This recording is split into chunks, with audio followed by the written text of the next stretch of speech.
Sabi nga nila, there is a time for everything. Sometimes we get frustrated.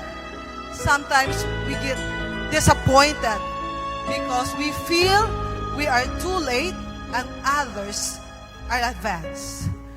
We get pressured by what the world is telling us, that other people get ahead of us. But God is telling us, you are not late or others are advanced. You are just on time.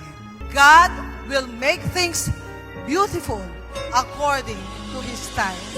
And God will make things perfect in His own timeline. And if the time is right, I, the Lord, will make it happen. Ito na nga, anak. It's worth the wait. It's perfect. Naalala ko pa noon, I just can't help but reminisce about the past. On your 7th birthday, you were like a princess. On your 18th birthday, you were like a princess. And now, on your wedding day, you are indeed like a queen.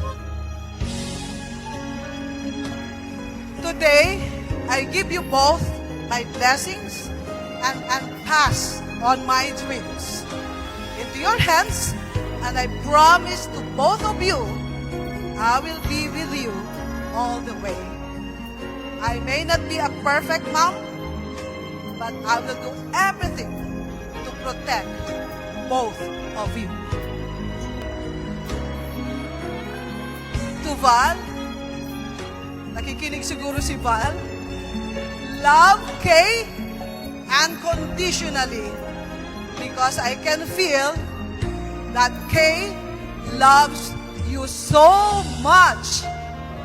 Just let her feel every day her worth, her value, her importance into your life. Sabi mo nga, I did not lose a daughter, but I gained a son. Thank you, Mom. Salamat. Okay, anak. Andito lang si Mama. Andito lang ako. Anytime, kailangan mo ako, kung malungkot ka, tawag ka lang. Liliparin ko ang bigat. Alam ko, mahal na mahal mo si Val.